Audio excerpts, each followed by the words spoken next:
el diario El Observador publica una nota en estos términos.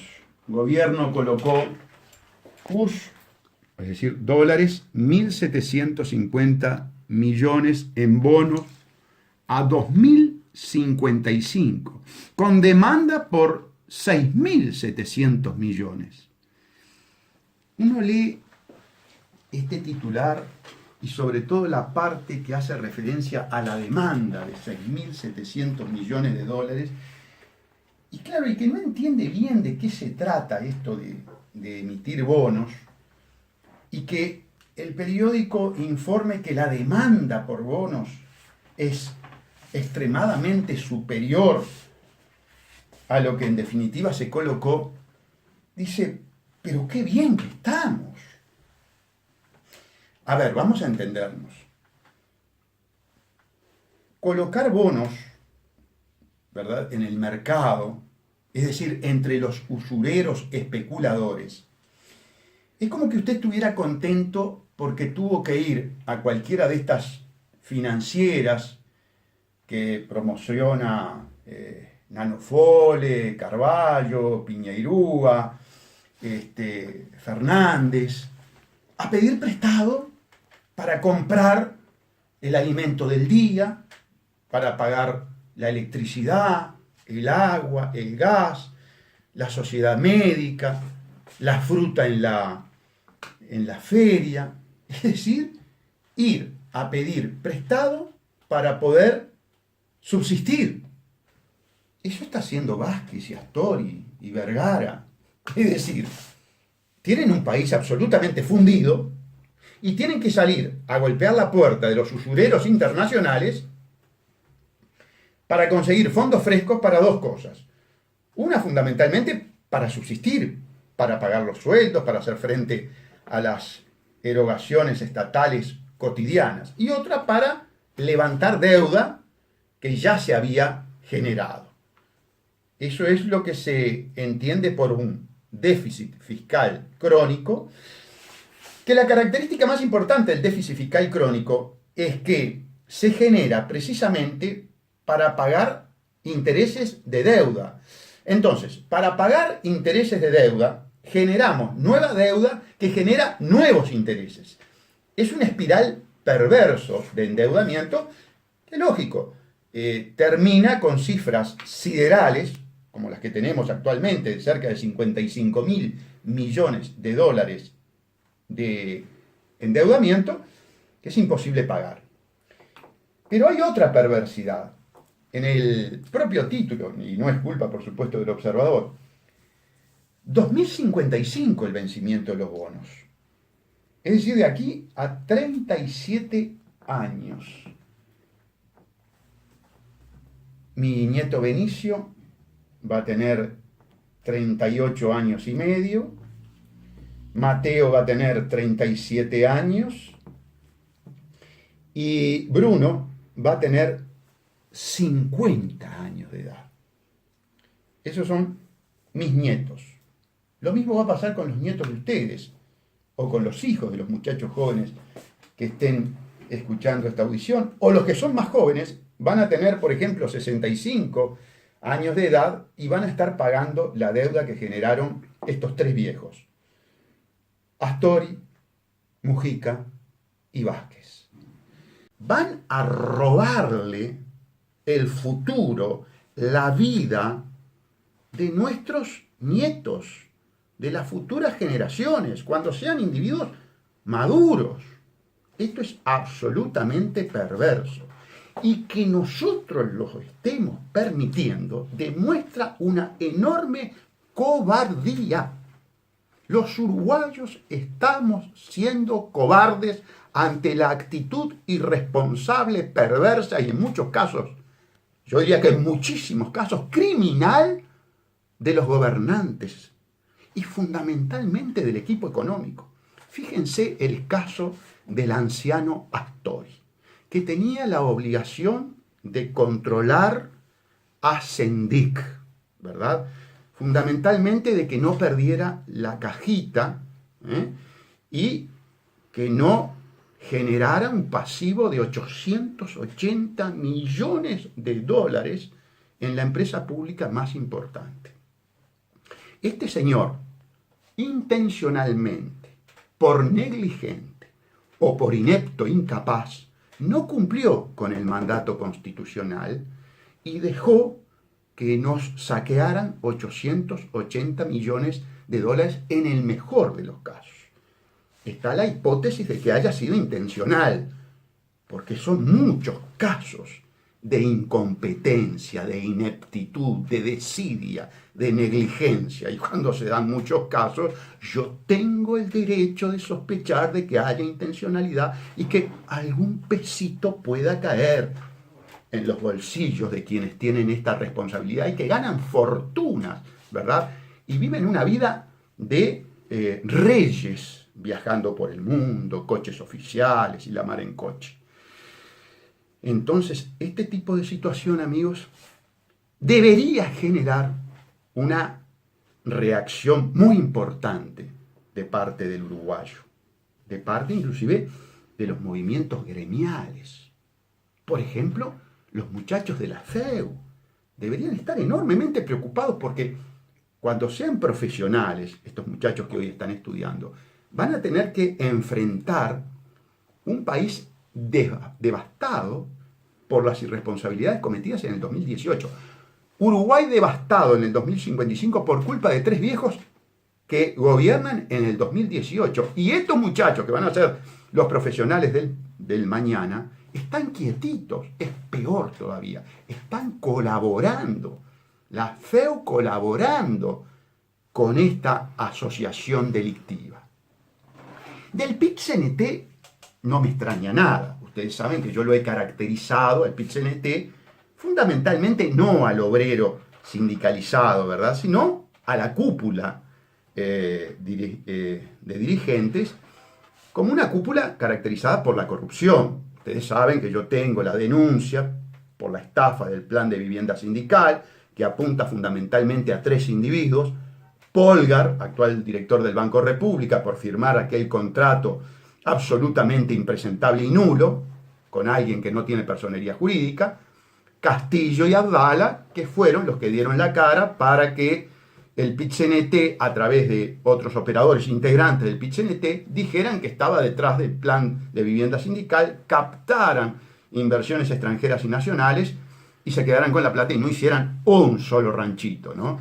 Entonces, a ver, si hacen una manifestación para apoyar a un ladrón, a un corrupto, a un traidor de clase, como es Lula, ¿qué me va a extrañar de que estén colaborando con la Asociación para Delinquir Fraude Amplio, desmovilizando, mintiendo, llevando adelante estafa intelectual?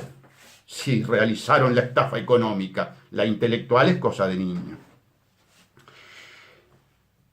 Colocar 1.750 millones de dólares para ir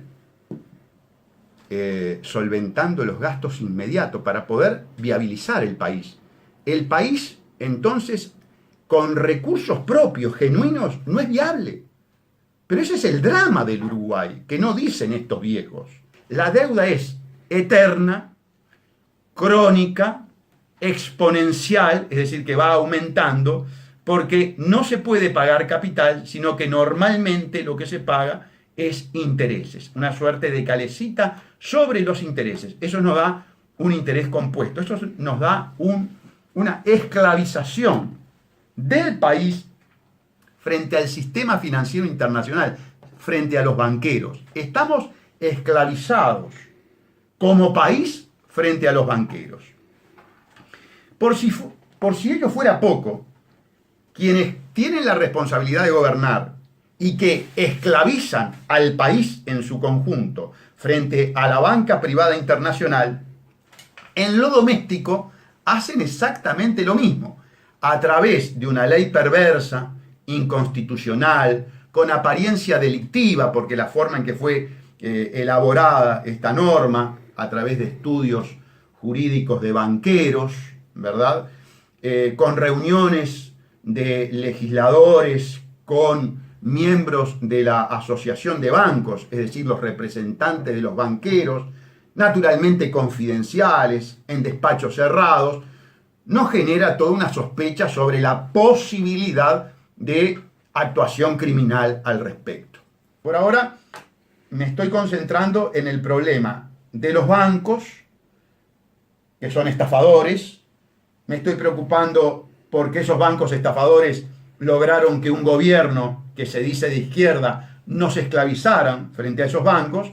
Corremos el riesgo, todos los uruguayos, de sufrir los mecanismos criminales que está sufriendo mi cliente argentino, porque todo el que lleva dinero al banco puede sufrir este tipo de situación, porque ustedes, los veteranos, ya vieron lo que fueron las estafas banqueras en Argentina y en Uruguay, que era este el mecanismo, ¿verdad? Usted llevaba dinero y le decía, mirá, tengo la posibilidad a través de una sociedad de hacer inversiones en las Islas Caimán, aquí y allá, y se le quedaron con el dinero y se produjeron los suicidios y se produjeron todos aquellos movimientos.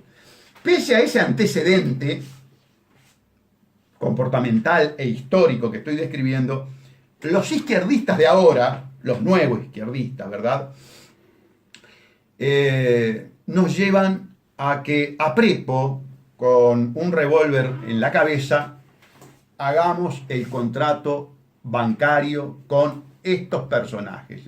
Nos llevan al Bank Heritage con la 9 milímetros y dice, firme el contrato de adhesión, que usted no tiene derecho a intercambiar ideas, proponer modificaciones que a usted le convienen, y entonces tiene que entregarse, someterse, una suerte de sodomización espiritual al banquero, a este tipo de banquero. Eso es la ley 19.210. Estamos trabajando para que este acto antipatriótico, este acto de entrega, este acto de violación de los derechos humanos, este crimen de lesa humanidad que implica la ley de bancarización obligatoria, sea eliminado. Mire que los afecta a ustedes como me afecta a mí. Necesitamos multiplicar la militancia, necesitamos multiplicar las firmas y las adhesiones. Gladys, que tiene su genio, se molestó y dice, bueno, pero escúchame, ¿por qué tanta pregunta? Son $1.500 solamente. Y el funcionario del banco le dice, mire, es la ley de bancarización, no tengo más remedio, estoy cumpliendo con mi función, y es real. Ahora, comparen el tema de Gladys en el banco con el tema del Heritage yendo a Argentina a traer dinero de los argentinos. Fíjense que esta ley de bancarización, que el Pacha Sánchez nos dice que es para evitar a evasores, es decir, que la presunción del Pacha es que todos los uruguayos somos evasores. Qué casualidad que no funciona cuando son los bancos los que chupan el dinero y lo meten al circuito financiero. A mí me da la impresión de que esta maniobra del Bank Heritage suizo, banco suizo, ¿se acuerdan lo que hacían los bancos suizos? Cuando los judíos iban al horno, antes de ir al horno de la Schutzstaffel, se les sacaban los dientes de oro, y iban los dientes de oro y todo lo que tuviera oro, un judío antes de ser quemado, iba al banco suizo. Y Suiza fue neutral en la guerra. Es más, en Basilea se juntaban nazis, comunistas, demócratas occidentales en el Banco Internacional de Pagos, y ahí hacían los números del gran acto financiero que fue y que son las guerras. Las guerras son actos financieros.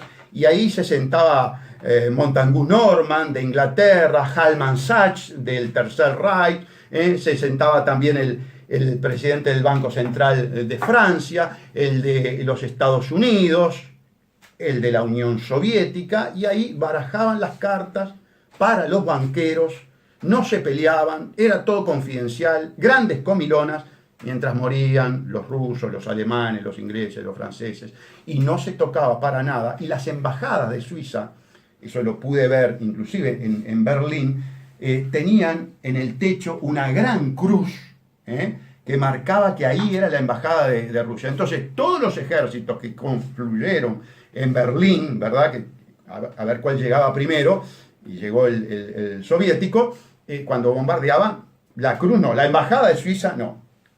Esta digresión de carácter histórica para decirles que qué casualidad que a estas instituciones, ¿verdad? Con estas cifras, la ley de bancarización, las intenciones del Pacha Sánchez no llegan.